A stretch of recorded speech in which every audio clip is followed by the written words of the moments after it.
Yes guys, welcome back to another video. In today's video, I'm going to be going over main gaining, what it is, why it's so underrated, and why I think it's better than bulking.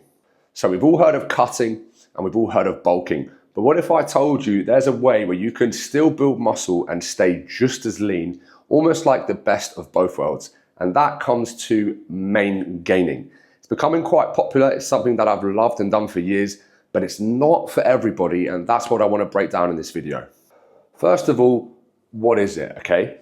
Now, main gaining effectively is a very, very small surplus or around maintenance calories where you effectively build muscle and do not put any body fat, okay? Main gain. We know the maintenance phase. This is the main gaining phase, okay? Now, bulks. What's a bulk? Huge surplus of calories. We put on a lot of body fat. We build a lot of muscle, build a lot of strength. You go through a big cutting phase and eventually a big bulking phase, and eventually you go down to a big cutting phase. A lot of the times you end up looking the same unless you do it properly. With a main gaining approach, things are going to be a little bit slower for you, but you're going to slowly build muscle over time while staying lean. For me, this is key. I spent years and years and years hating my body because I was always bulking. I didn't know how to bulk, and I was just drinking olive oil and shakes, and I was just putting away like 5,000 calories a day when I was 21 years old. My maintenance was about 2,000, and I wondered why I got fat all the time. And then I would diet down on about 1,600 calories because I was so fat and hated myself, and then I would look exactly the same and have no muscle. I did that for about 5 years. Please, literally, that's why I made this channel. Don't be me, okay? Main gaining allows you to build muscle with minimal body fat, but it only works if you are lean. You can't be sat there at 25% body fat, 100 plus kilos, fat, overweight, and think you're just going to start main gaining. As I always say to people, when you're starting out on this journey, okay, you need to take a good long look at yourself in the mirror. Take a look at yourself. What do you see? If you're happy with what you see and you feel like you're quite lean, let's say you're a naturally skinny person, you feel quite lean, you look in the mirror, cool. You can go into a main gaining phase, you can go into a lean bulking phase, and maybe if you're absolutely stick thin tiny, you can take yourself into a bulking phase because of your build, that ectomorphic build, you're just not going to gain that much fat anyway. However, if you look in the mirror and you've got a belly or you've got tits or you're just fat and like really, really out of shape, forget main gaining. You have to go into a fat loss phase first. I say like most of the people that I coach, obviously, guys, I've got my course that I always put below, which is mostly what I give to you guys. But I'm actually a coach. That's my main job, main income. I just make these videos because I enjoy them. But 99% of the guys I train go into a fat loss phase first because you cannot main gain. You can't start to gain a muscle, build calories up over time if you're fat. You have to go through a fat loss phase. One of the beauties of this like main gaining phase is over time, in maintenance calories or sitting just above maintenance calories, you are going to slowly increase your metabolism over time, especially if you keep creeping those calories up slow.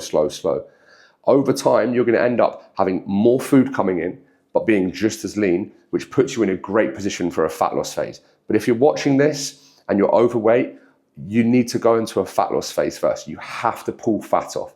Once you pull fat off, you then take a good look in the mirror when you can see your abs. Do I go into a bulking phase, which I don't recommend? Do I go into a lean gaining phase, which is somewhere in the middle? Or do I want to try and sit here and kind of main gain, where I'll still build a bit of muscle, still maybe lose a little bit of fat? It's just going to take a little bit longer. But if you're in a position like me, I like my physique. I've trained very hard for 16 years now. I don't really want to be much bigger than this. If I go any bigger than this, I just look like a big juice head. I kind of just want to stay where I am. So I eat at maintenance calories. I still train hard. I do my cardio. I'm in a main gaining phase. There's nothing wrong with that.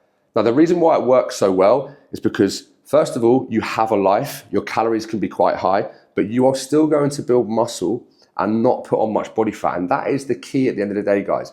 These bulks, people just get fat. Do not go into a bulk, give yourself a huge surplus of calories, get fat, and then take yourself into a really aggressive deficit, lose all that muscle you just built and lose all the fat, and then you end up back at square one. If you have the patience, a main gaining phase can be the best thing for you because you will still build muscle. When your calories are at maintenance, you'll still build muscle. if you're relatively new to training, a beginner, not in the best shape, have decent genetics, you're gonna build muscle in a deficit. Even so, I know people say that you can't build muscle in a deficit. Yes, you can. If you're just starting out and you pull your calories down ever so slightly and you train hard and you work on your strength goals, you hit your compound lifts and you build these lifts over time, you will get leaner and more muscular at the same time. I can literally put 100 transformations up right now where I've done it, but it's all over my Instagram. So when you do decide to go into a main gaining phase, you're gonna bring your calories to maintenance. You're still gonna train extremely hard, okay? You're still gonna do your cardio, you're gonna do your steps.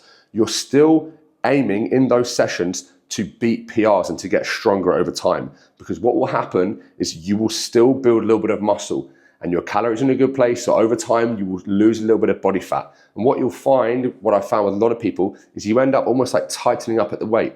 So you might be 85 kilos, and after 3 or 4 months, you're still 85 kilos, but you're a leaner 85 kilos with more muscle. You build a bit of muscle, lost a bit of fat, but your body weight stayed the same.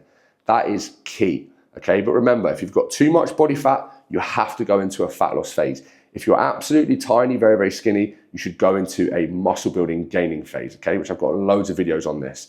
But if you're somewhere in the middle, or you've just finished a cutting phase, or you don't really know what you want to do right now, but you still want to train, the main gaining phase is perfect for you. I'm a big fan of it. I do it with a lot of clients after their initial fat loss phases, the ones that then want to build muscle and don't want to put on body fat. Because remember, we work so hard to pull this fat off. Yeah, you diet for 12 weeks, you do your cardio, you're out walking at nighttime, you're having egg whites, that you're starving yourself. You get to a body fat that you're happy with, and then you think, you know what, I'm skinny, I'm going into a bulk, and you take yourself from 2,000 calories to 3,500 calories. You don't do cardio anymore because cardio makes you lose muscle. You know, you only do cardio in a fat loss phase, and you just get fat as fuck real quick. And then you've got to go back into your deficit again, and you just bulk cut, bulk cut, bulk cut, look the same every year. This, in my opinion, is a much better approach. If you found this video helpful, let me know. If you hated it, don't let me know. See you in the next one.